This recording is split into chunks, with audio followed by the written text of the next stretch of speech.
Hello everyone, my name is Karan Mashru. Welcome to this video. और इस video में हम देखने वाले हैं division operator in relational algebra.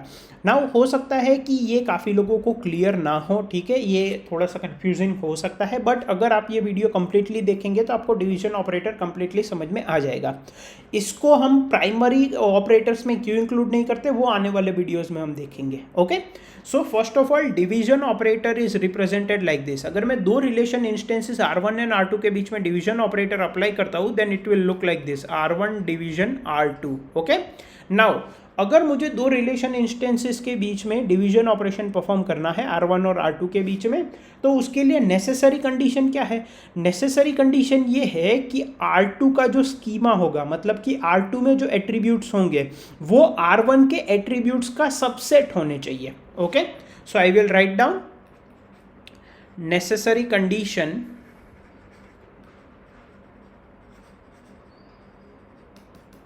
to perform R1 division R2 is R2 must be a subset of R1। मतलब R2 का जो स्कीमा है वो R1 के स्कीमा का एक सबसेट होना चाहिए। मतलब R2 में जो एट्रीब्यूट्स है वो R1 के एट्रीब्यूट्स का एक सबसेट होना चाहिए। ओके, नाउ जो रिजल्ट होगा R1 डिवीजन R2 का, उसमें जो एट्रीब्यूट्स होंगे वो क्या होंगे? वो होंगे R1 minus R2। Okay, so if R is equals to R1 division R2, then schema of the result, that is R is nothing but R1 minus R2। ठीक है, R1 minus R2 का जो स्कीमा होगा वो R का schema होगा। ठीक है, तो R2 जो है वो R1 का सबसेट है ऑलरेडी, तो उन एट्रीब्यूट्स को अगर मैं निकाल दूंगा तो जो रिमेनिंग एट्रीब्यूट्स होंगे वो रिजल्ट का स्कीमा होगा। Okay, now let's write down the formal definition first, then example देखेंगे तो चीज़ें क्लियर हो जाएगी। So first of all let me tell you verbally. तो R1 डिवीजन R2 जब हम करते हैं तो उसका स्कीमा तो R1 माइनस R2 होता है। ठीक है, तो हमें रिजल्ट में वो सारे टपल्स मिलते हैं जो कि अगर मैं R2 के सभी टपल्स के साथ कंबाइन करूं, ठीक है, तो वो सारे कॉम्बिनेशंस R1 में प्रेजेंट है। ठीक है, so let me right down the definition. So R1 division R2 contains the tuples T such that T when considered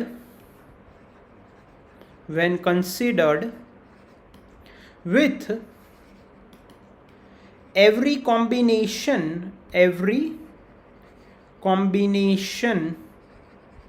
of R2 is present in R1। Okay, और यहां पे मैं लिख देता हूं contains all the tuples T। Okay, contains all the tuples T, मतलब जितने भी ये कंडीशन सेटिस्फाई करे। ओके, R1 डिवीजन R2 जो है वो सारे टपल्स T कंटेन करेगा सच दैट अगर मैं T को R2 के सभी टपल के साथ कॉम्बिनेशन में कंसिडर करूं, such that T when considered with every combination of R2 is present in R1। तो जब मैं T को R2 के सभी टपल्स के साथ कॉम्बिनेशन में कंसिडर करूं तो वो सारे कॉम्बिनेशन R1 में प्रेजेंट हो। ठीक है, अभी एग्जांपल देखते हैं ताकि चीजें क्लियर हो जाए। Okay, so let's take a relation instance R1 where there are attributes A, B, C and D।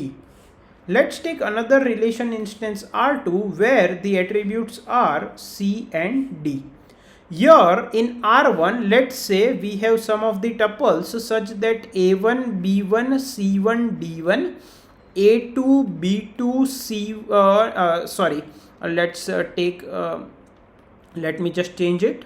So A2, B2, C1, D1. Okay, and now A1, B1, C2, D2, A2, B2, C2, D2, A2, B2, C3, D3, A3, B3, C1, D1, और यहाँ पे है C1, D1 and C2, D2। ठीक है, अब यहाँ पे ए B C D है, यहाँ पे सी डी है, तो C D is a subset of A B C D, तो पहली कंडीशन तो ट्रू है।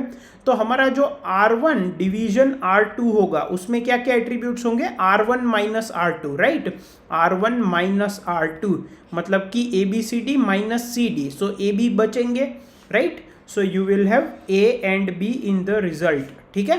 अब कौन कौन सी ए बी की वैल्यूज आएगी, कौन कौन से टपल्स आएंगे, वो सारे टपल्स जो R2 के सभी टपल्स के साथ कॉम्बिनेशन में प्रेजेंट है, मतलब कि A1 B1 जो है वो क्या C1 D1 के साथ प्रेजेंट है, हाँ है, A1 B1 C1 D1, A1 B1 C2 D2 के साथ प्रेजेंट है, हाँ है, A1 B1 C2 D2।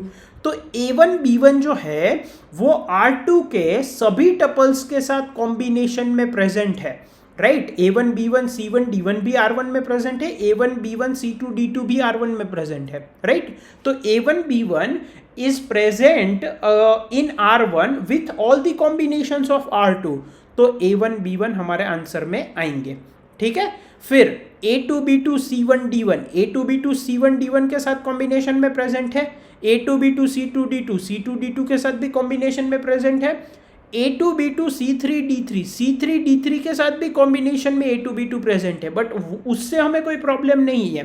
क्या A2 B2 R2 के सभी टपल्स के साथ कॉम्बिनेशन में प्रेजेंट है, हाँ है, A2 B2 C2 D2 के साथ भी प्रेजेंट है, A2 B2 C1 D1 के साथ भी प्रेजेंट है R1 में, राइट। तो A2 B2 in combination with all the tuples of R2 is present in R1, so A2 B2 is also in the answer।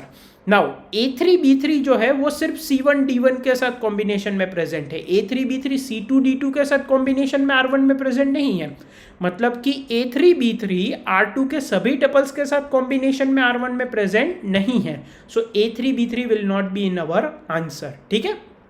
तो A1 B1 और A2 B2 वो सारे टपल्स है जो R2 के साथ अगर मैं कॉम्बिनेशन लूँ तो सारे कॉम्बिनेशंस R1 में प्रेजेंट होंगे, मतलब कि A1 B1 C1 D1 present है, A1 B1 C2 D2 present है, yes, A2 B2 C2 D2 present है and A2 B2 C1 D1 भी प्रेजेंट है, ओके। सो यहाँ पे अब डेफिनेशन वापस पढ़ते हैं जिससे कि चीज़ें देखो और बेटर समझ में आएंगी। सबसे पहले तो necessary condition to perform R1 division R2 is R2 must be a subset of R1। अब समझ में आया, क्योंकि हम R1 हमारे रिजल्ट में वो सारे टपल्स होंगे जो कि R2 के साथ सारे कॉम्बिनेशन में R1 में प्रेजेंट है, तो R2 के सारे एट्रीब्यूट्स R1 में होने चाहिए, right, okay. If R is equal to R1 division R2 then the schema of R is R1 minus R2, वो भी क्लियर है। अब डेफिनेशन पढ़ो, R1 division R2 contains all the tuples T, जैसे कि यहाँ पे क्या है A1 B1 and A2 B2 such that T when considered with every combination of R2, जैसे कि अगर मैं इस टपल को T बोलूँ तो T when considered with every combination of R2 मतलब कि A1 B1 C1 D1 A1 B1 C2 D2 is present in R1, तो A1 B1 C1 D1 present है R1 में, A1 B1 C2 D2 भी present है R1 में, okay. तो I hope अब आपको ये डेफिनेशन भी क्लियर हो गई होगी। अब एक रियल लाइफ एग्जांपल देखते हैं, उससे आपको पता चलेगा कि ये डिवीजन ऑपरेटर किस तरह के क्वेश्चन में आपको स्ट्राइक होना चाहिए। So let me right down the question, okay, so here I have taken two relation instances, enrollment and courses, and let me write down the question. So the question is, find the roll number of students who are enrolled in all courses of CS department, okay. So मुझे उन students के roll number find करने हैं जो कि computer science department के सभी courses में एनरोल्ड है। अब एक बात समझो आप, अगर मैं प्रीवियस एग्जांपल देखूं तो क्या मैं ये कह सकता हूं कि this A1 B1 and A2 B2 are the attributes which are present in combination with all the tuples of R2? कहीं ना कहीं क्लिक हो रहा है, ये मैच कर रहा है यहाँ पे। The result A1 B1 A2 B2 are the tuples which are present in combination with all the tuples in R2, okay, which are when taken with combination in all the tuples with R2 are present in R1, right. अब यहाँ पे देखो, find the roll number of students who are enrolled in all the courses, all the CS courses, right. तो मुझे यहाँ पे उन roll numbers को फाइंड करना पड़ेगा जिनका अगर मैं CS के कोर्सेज के कोर्स आईडी के साथ कॉम्बिनेशन लूँ, सभी कोर्स आईडी के साथ ऑफ CS डिपार्टमेंट, तो वो एनरोलमेंट में प्रेजेंट होना चाहिए, राइट? कहीं ना कहीं मैच हो रहा है। सो फर्स्ट ऑफ ऑल मुझे क्या चाहिए, मुझे उन रोल नंबर और स्टूडेंट्स के रोल नंबर चाहिए जो कि सभी CS के कोर्सेज में एनरोल्ड है। तो सबसे पहले तो मुझे सिर्फ CS के कोर्सेज की कोर्स आईडी चाहिए। So I can write pi course ID such that sigma department is equals to CS from the courses। मतलब कि कोर्सेज रिलेशन में से पहले तो वो टपल सिलेक्ट करो जिनका डिपार्टमेंट CS है और फिर उनमें से कोर्स आईडी को प्रोजेक्ट करो। तो मुझे क्या मिलेगा, CS01 एंड CS02, राइट? तो यहाँ पे मुझे मिलेगा course ID CS01 and CS02। तो अब मुझे वो सारे रोल नंबर्स फाइंड करने हैं जो कि इन सभी के साथ कॉम्बिनेशन में एनरोलमेंट रिलेशन में प्रेजेंट है, राइट? तो कैन आई सिंपली से enrolment division this, right? Enrolment में क्या है, कोर्स आईडी है मेरे पास एंड रोल नंबर है, right? So the values are 111, 222, 33. Let me just write down 111, 222, 33, right? And the course IDs are CS01, CS02, M01, CS01, CS02, M01, right? And CS01, M01, CS01, M01, M02, and then I have CS01 and CS02। तो सबसे पहले तो ये जो right hand side है course ID, is it a subset of course ID and roll number? Yes. So when I will do enrollment divide by this, the answer will be this course ID comma roll number minus course ID. So I will get only roll number in the answer. Okay. So if this is my answer, I will have only roll number. अब कौन कौन से roll number आएंगे? वो सारे roll number आएंगे जो कि इनके सभी के साथ कॉम्बिनेशन में एनरोलमेंट में प्रेजेंट है। इसका मतलब क्या, वो सारे रोल नंबर जिन्होंने कंप्यूटर साइंस के सभी कोर्सेज में एनरोल किया है। तो अगर आपको कहीं क्वेश्चन ऐसा दिख जाए, find so and so which is in combination with all of these so and so, ये ऑल ऑफ दीज ऐसा आ जाए ना, जैसे कि यहाँ पे था find the roll number of students who are enrolled in all the courses of CS department, तो यहाँ पे आपको डिवीजन ऑपरेशन लगाना चाहिए, ठीक है? आपको हिंट मिल जानी चाहिए। ओके, सो यहाँ पे मुझे क्या मिलेगा, मुझे वो सारे रोल नंबर मिलेंगे जो कि कोर्स आईडी में जितनी भी कोर्स आईडी है उन सभी के साथ कॉम्बिनेशन में एनरोलमेंट में प्रेजेंट है। क्या रोल नंबर 1 CS01 के साथ प्रेजेंट है? हाँ है। क्या रोल नंबर 1 CS02 के साथ प्रेजेंट है? हाँ है। रोल नंबर 1 M01 के साथ भी प्रेजेंट है, बट उससे हमें प्रॉब्लम नहीं है। क्या वो इन दोनों के साथ कॉम्बिनेशन में प्रेजेंट है? हाँ है, तो वो आंसर में आएगा। क्या रोल नंबर 2 CS01 के साथ एनरोलमेंट में है? हाँ है। क्या रोल नंबर 2 M01 के साथ एनरोलमेंट में है? बट वो तो हमारा रिक्वायर्ड कोर्स आईडी है ही नहीं। रोल नंबर 2 CS01 के साथ एनरोलमेंट में है, बट रोल नंबर 2 CS02 के साथ एनरोलमेंट में नहीं है। So roll number 2 is not present in combination with all the tuples in course ID, right, on the right hand side relation. So roll number 2 will not be in our answer. Roll number 2 M01 and M02 में enrolled है, बस उससे हमें कुछ लेना देना नहीं है। रोल नंबर 3 CS01 में एनरोल्ड है? हाँ है। रोल नंबर 3 CS02 में एनरोल्ड है? हाँ है। So roll number 3 is present in combination with all the tuples on the roll number 3 when taken with all the combinations of course ID is present in enrolment relation. So roll number 3 will also be there in our answer. So अगर इस तरह के question आते हैं जैसे कि roll number of students who are enrolled in all the courses, तो ये जहाँ पे ऑल दी ऐसा कुछ आ जाए ना, एक हमें ऐसे टपल्स फाइंड करने हैं जो कि एक रिलेशन इंस्टेंस के सारे टपल्स के साथ कॉम्बिनेशन में प्रेजेंट है दूसरे में, राइट? तो इस तरह के क्वेश्चंस में आपको डिवीजन ऑपरेशन का हिंट मिल जाना चाहिए। So now let's see a more formal definition of the division operation. So why am I telling this? This is more descriptive in nature so that अगर आप इनसे related MCQs में option देख जाओ, so you do not get shock. You know कि आपने ये चीज़ें पहले कहीं देखी है and this is somewhat related to division operation, right? You get the idea. So that's why I am writing it. Okay.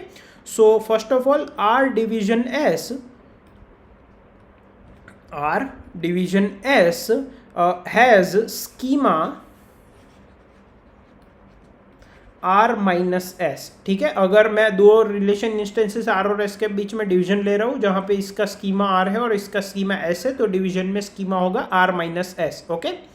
So now अब R division S में अगर टपल T प्रेजेंट है, okay, so tuple T is present in R division S if and only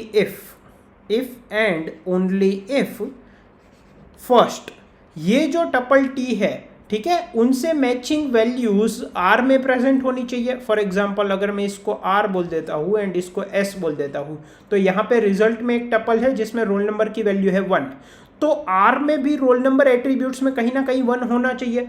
मतलब कि ऐसा नहीं होना चाहिए कि रोल नंबर 4 आंसर में है और 4 यहाँ कहीं पे है ही नहीं, right. So a tuple T is present in the answer R division S if and only if pi R minus S of R has tuple T। मतलब कि अगर मैं R में R माइनस एस जो कि हमारे डिवीजन का schema है, राइट, R माइनस एस, अगर उन एट्रीब्यूट्स पे प्रोजेक्शन लूँ तो उसमें ये टपल T होना चाहिए। फॉर एग्जांपल अगर मैं यहाँ पे सिर्फ रोल नंबर पे प्रोजेक्शन लूँ तो क्या मिलेगा मुझे, 1, 2 एंड 3, तो 1 उस प्रोजेक्शन में प्रेजेंट है, राइट। 4 हमारा आंसर में नहीं हो सकता है, right. Second, for every tuple TS in S A। अब हमें क्या पता है कि ये जो R डिवीजन S है उसमें जो भी वैल्यूज होगी वो ये जो है S, मतलब कि ये मान लो है R डिवीजन S, ठीक है, तो R डिवीजन S में जो भी वैल्यूज आएंगी वो S के साथ सारे कॉम्बिनेशंस में R में प्रेजेंट है, right. So for all the tuples TS in S, मतलब कि यहाँ पे TS क्या हो जाएगा, CS01 and CS02, right. So there should be these values in this R as well, right. So I can write pi for every tuple TS in S there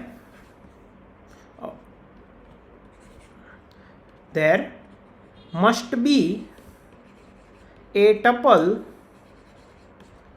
TR in R such that a TR of S is equals to TS, ठीक है। अब TR of S का क्या मतलब, R relation instance में अगर मैं S के एट्रीब्यूट्स लूँ तो वो TS के साथ मैच होना चाहिए। मतलब कि यहाँ पे जैसे TS में क्या है, CS01 एंड CS02, ठीक है।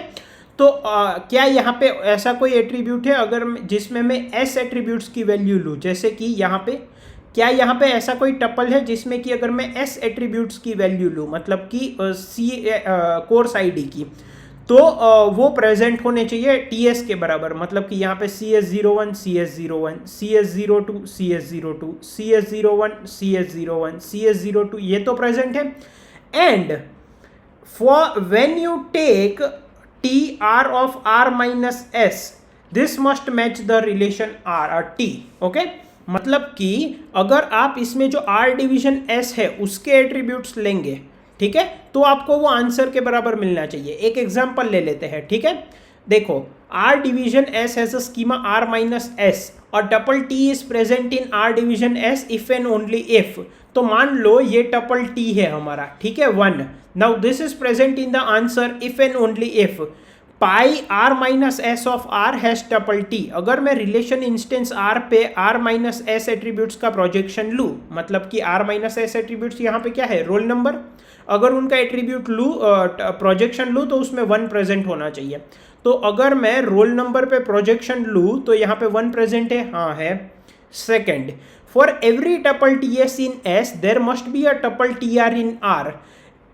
TS के सभी टपल्स के लिए एक टपल TR में प्रेजेंट होना चाहिए such that TR of R minus S is equal to T। अब यहाँ पे हमारा आंसर T क्या था, 1, right. So TR of R minus S must be equal to roll number 1। So T R of R minus S must be equal to roll number 1। तो role number 1 यहाँ पे है, यहाँ पे है एंड यहाँ पे है, ठीक है, फर्स्ट थिंग। तो ये हमने कंडीशन सेटिस्फाई कर ली। अब वापस पढ़ो, for every tuple T S in S there must be a tuple T R in R such that T R of S, मतलब कि उस आर रिलेशन इंस्टेंस में अगर मैं सिर्फ एस एट्रीब्यूट्स देखूं तो वो टी एस के बराबर होना चाहिए। मतलब कि अगर मैं यहाँ पे सिर्फ एस एट्रीब्यूट्स देखूं तो क्या वो टी एस के बराबर है, सी एस 01 के बराबर है, क्या ये सी एस 02 के बराबर है, हाँ है। अब ये M01 है बट वो हमारे कंप्यूटर साइंस कोर्सेज में नहीं है, right. So for every tuple in S हमारे पास टी आर है such that when you take the S attributes you get them C S 01 and C S 02 and when you take R minus S attributes you get the answer tuple that is 1, right. ये इसके सारे tuples के साथ combination में present है, okay. So this is a more formal definition. अगर आपको ये 100% क्लियर नहीं हुई, नो वरीज, ये आपको कोई बेसिकली अगर आप गेट एग्जाम या if you are giving interviews or something like this or there might be MCQs, तो वहाँ पे ये MCQ के फॉर्म में आ सकता है जहाँ पे आपको डरना नहीं है, आपको समझना है इस चीज़ को, ठीक है। Otherwise if you do not remember it exactly it's fine, you should understand, ताकि MCQ आ जाए तो you should know that this is the answer, okay. I hope आपको डिवीजन ऑपरेशन समझ में आया होगा।